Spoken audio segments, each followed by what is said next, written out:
Welcome to my channel. నా channel కనుక మీరు ఇంకా సబ్స్క్రైబ్ చేసుకోకపోయినట్టయితే ప్లీజ్ సబ్స్క్రైబ్. ఈరోజు మనం ఈ వీడియోలో 14 నవంబర్ 2024 అంటే గురువారం రోజు స్టాక్ మార్కెట్ ఏ విధంగా ఉండబోతుంది అనే ప్రెడిక్షన్ వీడియోని మనం చూద్దాం. అసలు గురువారం రోజు ఓవరాల్గా స్టాక్ మార్కెట్ ట్రెండ్ ఎలా ఉండబోతుంది అనేది తెలుసుకునే ముందుగా ప్రీ మార్కెట్ సెషన్ గురించి మనం ప్రెడిక్ట్ చేయాలి అంటే అంతకన్నా ముందు రోజు అంటే Wednesday America stock market Nasdaq నెగిటివ్గా ట్రెండ్ అయ్యే అవకాశం ఉంది. అలాగే ఇక నెక్స్ట్ రోజు అంటే థర్స్డే మార్నింగ్ టైము ఒక పాజిటివ్ ట్రెండ్ని చూపించే అవకాశం ఉంది. ఏషియన్ మార్కెట్స్ ఒక పాజిటివ్ మూమెంట్ని చూపించే అవకాశం ఉంది. సో అలాంటి పాజిటివ్ ట్రెండ్ బిగినింగ్ మనకు దొరికిన తర్వాత మన మార్కెట్ ఓవరాల్ ట్రెండ్ మనం చూడాలి అంటే అది మిక్స్డ్ ట్రెండ్గా మూవ్ అయ్యే అవకాశం ఉంది. సో ఆ మార్కెట్ మూవ్మెంట్ అనేది గ్రీన్ పాయింట్స్కి రెడ్ పాయింట్స్కి మధ్యలో కూడా మూవ్ అయ్యే ఛాన్స్ ఉండే రోజుగా మనం ఈ గురువారాన్ని చెప్పుకోవచ్చు. అలాగే సేమ్ బ్యాంక్ నిఫ్టీ కూడా మిక్స్డ్ ట్రెండ్గానే మూవ్ అయ్యే అవకాశం ఉంది. సో సేమ్ బ్యాంక్ నిఫ్టీ కూడా అలాగే ఆ మూవ్మెంట్ అనేది వొలటైల్గా ఉండి గ్రీన్ మార్క్స్కి రెడ్ మార్క్స్కి మధ్యలో కూడా మూవ్ అయ్యే ఛాన్స్ ఉండే రోజుగా మనం ఈ గురువారాన్ని చెప్పుకోవచ్చు. నిఫ్టీ ఐటీ మాత్రం నెగిటివ్గా ట్రెండ్ అయ్యే అవకాశం ఉంది. ఇక మనం ఇంట్రాడే స్టాక్ సెలెక్షన్ విషయంలో భాగంగా ముందుగా మనం గెయినర్స్ విషయం చూడాలి అంటే ఏవైతే నిఫ్టీ ఫార్మా అండ్ హాస్పిటల్స్ ముఖ్యంగా హాస్పిటల్స్ స్టాక్స్, అలాగే ఎడ్యుకేషనల్ సర్వీసెస్కి సంబంధించిన కంపెనీల స్టాక్స్, ఫుట్వేర్కి సంబంధించిన కంపెనీల స్టాక్స్, సర్వీసెస్కి సంబంధించిన అన్ని కంపెనీల స్టాక్స్ కూడా courier services, food deliveries, pharma deliveries, so ఇవన్నీ కూడా మంచిగా గెయిన్ అయ్యే అవకాశం ఉంది గురువారం రోజున.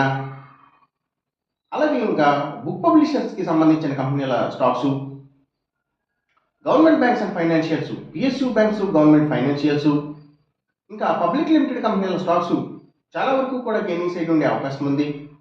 ఇంకా ఆయుర్వేదిక్ మెడిసిన్స్ తయారు చేసే కంపెనీల స్టాక్స్, ఆర్గానిక్ ప్రొడక్ట్స్కి సంబంధించిన కంపెనీల stocks, seeds, sea foods and harbours, ఆక్వాకల్చర్కి సంబంధించిన అన్ని కంపెనీల స్టాక్స్, అలాగే అగ్రికల్చరల్కి సంబంధించిన అన్ని కంపెనీల స్టాక్స్ కూడా, ఫెర్టిలైజర్స్ అండ్ కెమికల్స్, ట్రాక్టర్స్ కంపెనీల స్టాక్స్, సో ఇవన్నీ కూడా గెయినింగ్ సైడ్ ఉండే అవకాశం ఉంది గురువారం రోజున.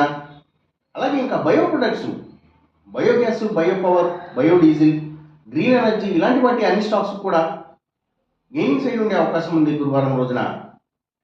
ఇక మనం ఇంట్రాడే లూజర్స్ విషయం చూడాలి అంటే ఏవైతే లగ్జరీ హోటల్స్, డైమండ్స్, ఫ్యాషన్స్ ఇలాంటి వాటికి సంబంధించిన కంపెనీల stocks, paints stocks,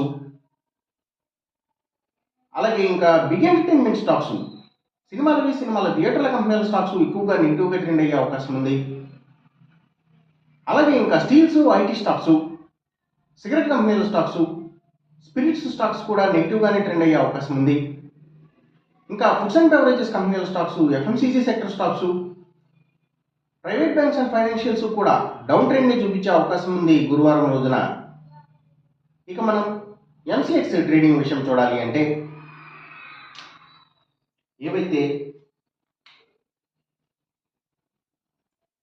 gold prices, అలాగే సిల్వర్ ప్రైసెస్, ఇంకా crude oil and natural gases prices ఇవన్నీ కూడా పెరిగే అవకాశం ఉంది. కాపర్ ప్రైసెస్ మాత్రం తగ్గే అవకాశం ఉంది. ఈ చెప్పిన రిజల్ట్స్కి ఏమాత్రం వ్యతిరేకంగా జరుగుతున్నట్టు మీకు అనిపించినా సరే ఇమీడియట్గా మీ బెట్ల నుంచి వెనక్కి వచ్చేసేయండి.